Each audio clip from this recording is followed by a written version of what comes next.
Top 3 News. Inkuru eshatu nyamukuru. Ni inkuru eshatu. Umupasiteri yafunzwe azira koza imyanya y'ibanga y'umugore akoresheje amazi ari mu umunyu. Naho umusore yaciye ikiganza umugore amuhora ko yanze kumushyingira umukobwa we. Mu gihe uyu we byemeje ko yari yapfuye hashize iminota 18 ahita azuka. Ibi ni ibiki? Izi ni zimwe mu nkuru zudushya zanditswe ejo kwa gatandatu tariki 22 z'ukwa kane 2023. Reka tuzirambure rero, uri kumwe na Samuel Mugisha.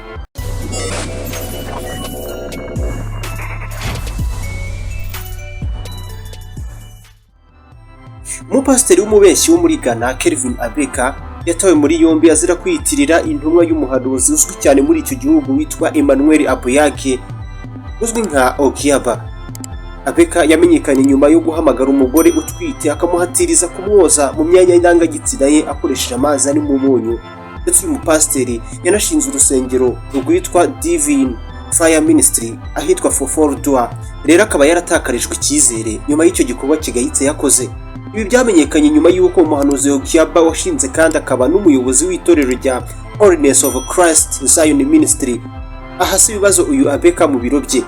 Muri video yashyizwe hanze na Oman Channel, Abeka yemeye ko yigize pasiteri muto w'umuhanuzi Okiaba kugira ngo yigarurire imitima y'abantu batamuzi. Umuhanuzi Okiaba yagize ati yagiye kureba uyu mugore iwe amutera ubwoba ko najya kubyara azapfa ndetse ko ashaka kumuha imbaraga z'umwuka zamufasha ntibizabeho ibyo bintu. Ibyo byaga akabimurinda. Yaramufasha mujyana mu bwogero bwe hanyuma amwoza mu myanya y'ibanga akoresheje amazi ari mu munyu.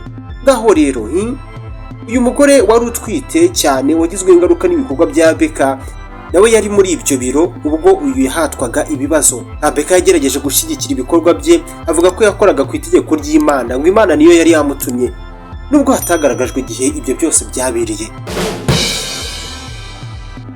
Inkuru ya kabiri rero ni y'uyu mwana witwa Sophia Lorenzi wo muri Leta Zunze Ubumwe za Amerika wagarutse mu buzima mu buryo bw'igitangaza nyuma yaho abaganga bari bamaze gutangaza ko yapfuye, ariko nyuma y'iminota 18 bikagaragara ko yari arimo guhumeka. Ku tariki 22 Gashyantare uyu mwana w'umukobwa ufite amezi 19 ubwo yari arimo akina n'abavandimwe be batanu yaje kuburirwa irengero, maze se witwa Pablo aza gusanga yarohamye muri jacuzzi aribwo bwogero bugezweho, aho yihutiye kumujyana kwa muganga ariko yamugezayo bakamubwira ko yamaze gupfa. Nyuma y'iminota 18 bimaze gutangazwa ko Sophia yapfuye, umuforomokazi yamubonye ari guhumeka nk'uko ikinyamakuru set kibitangaza.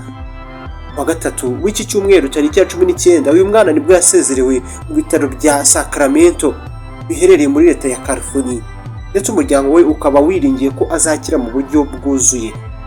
Nuko reka mbaganire iya gatatu.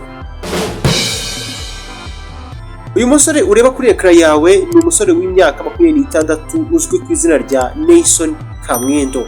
Akaba yarafatiwe ahitwa Nchewu muri Malawi azira guca ikiganza cy'umugore nyuma y'uko uwo mugore yanze icyifuzo cye cyo kuba yamushyingira umukobwa we w'imyaka 19.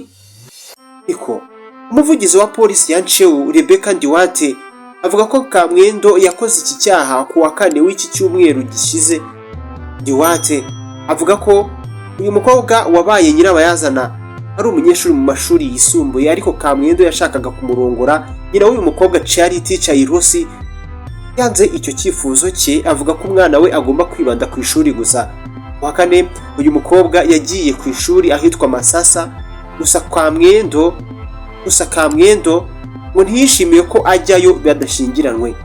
Diwate uwo ni umupolisi avuga ko Kamwendo yagiye kwa Chairosi mama w'umukobwa afite umupanga ahita amutema ukuboko kw'ibumoso. Mbega ubugome! Ati abagira neza barokoye Chairosi abahamagara polisi imujyana mu kigo nderabuzima cya Masasa. Nyuma yaje koherezwa mu bitaro by'akarere ka Dedza ari kwivuriza ubu ngubu. Abapolisi bo mu ishami rya polisi rya Rizuru bakaba barataye muri yombi uyu Kamwendo kubera icyo cyaha yakoze. Yari Top 3 News. Inkuru eshatu nyamukuru. Ibitekerezo ushobora kubidusangiza unyuze muri comment ndetse ugasangiza abagenzi bawe iyi nkuru cyangwa se izi nkuru nabo bakamenya amakuru abagezweho. Uyu munsi wakunze gahunda za Montagne Rwanda by'umwihariko Top 3 News kuri YouTube, reba hagana munsi y'iyi video kandi link yari nurangiza utegereze gato uhita ukanda hasa n'umukara cyangwa se ahantu hasa n'umukara handitse ijambo subscribe, ubundi ntujye ucikanwa n'ibiganiro na gahunda zose za Tele Rwanda ndetse gahunda zose dushyiraho uzahita utangira kujya uzibona ako kanya buri uko